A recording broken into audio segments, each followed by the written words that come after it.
Mga katoto, naaalala nyo pa ba ang kantang ito?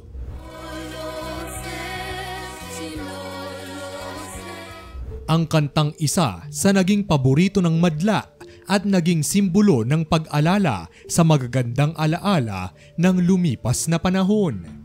Ano nga ba ang istorya sa likod ng kantang ito at ano nga kaya ang espesyal tungkol dito? Well mga katoto, bago ang lahat ay konting recap muna tayo.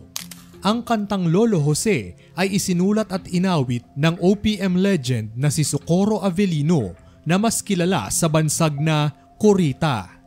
At nito nga lang kamakailan ay muling umingay ang pangalan nito matapos mapabalita ang tungkol sa kondisyon nito sa ngayon mga katoto. Ayon sa mga impormasyon, nakaratay sa ngayon si Corita matapos ma-stroke.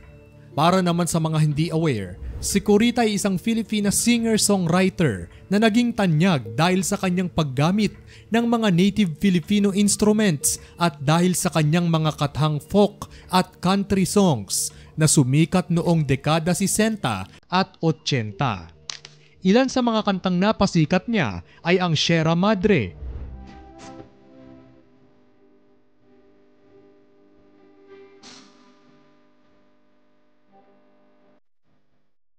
na siyang patungkol sa kahalagahan ng pinakamalaki at pinakamahabang bulubundukin sa bansa. Pero mga katoto, sa paglipas ng panahon ay naging awit na rin umano ng mga kababayan nating OFW ang kantang ito. Isa pa sa napasikat niya ay ang kantang Pulubi at ang kanyang greatest hit na Oras Na.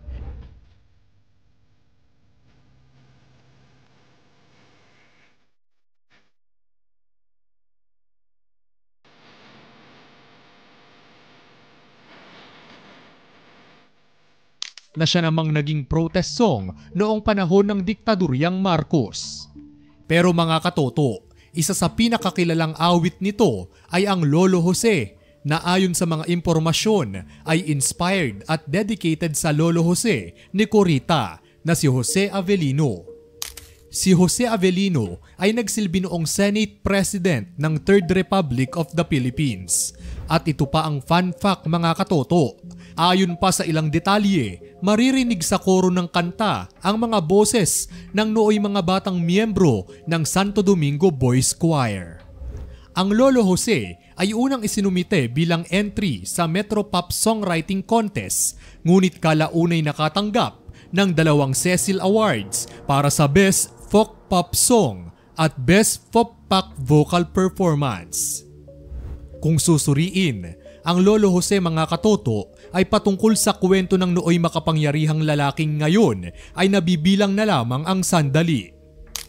Sa unang stanza ng kanta ay inilarawan si Lolo Jose bilang malakas at respetadong leader noong kanyang panahon. Sa mga sumunod namang stanza ay naging kabaliktaran dahil kung gaano siya naging malakas upang makapagsilbi noon ay mahina at matanda na siya sa ngayon. Ang koro naman mga katoto ay may nakakaantig na mensaheng nagsasabi na laos na si Lolo Jose, ngunit sa kabila nito ay patuloy pa rin siyang inaalala at minamahal ng mga awit. Nilalaman naman ng mga sumunod na stanza ang pangungulila at pag-iisa ni Lolo Jose na sa kanyang pagtanda ay walang pamilyang kasama. Tila nagbibilang na lamang ito ng araw at patuloy na umaasa sa magandang balita ng buhay. Sa kabuuan mga katoto, dala ng kanta ang mensaheng pahalagahan ang nakatatanda at ating mga mahal sa buhay kahit pa wala na sila sa kasikatan o kagalingan gaya sa nakaraan. Sa ngayon ay napakarami ng mga awit at iba't ibang grupong may dala ng iba't iba ring musika. Pero sa kabila ng pagiging modernisado ng panahon, huwag sanang mabura sa alaala ng mga susunod na henerasyon ang orihinal na musikang Pilipino. Kayo mga katoto, ano sa palagay nyo? Dapat bang buhayin muli ang lumang tugtugin o sapat ng alalahanin at huwag itong ibaon sa limot? Ikomento ang inyong mga sagot sa ating comment section.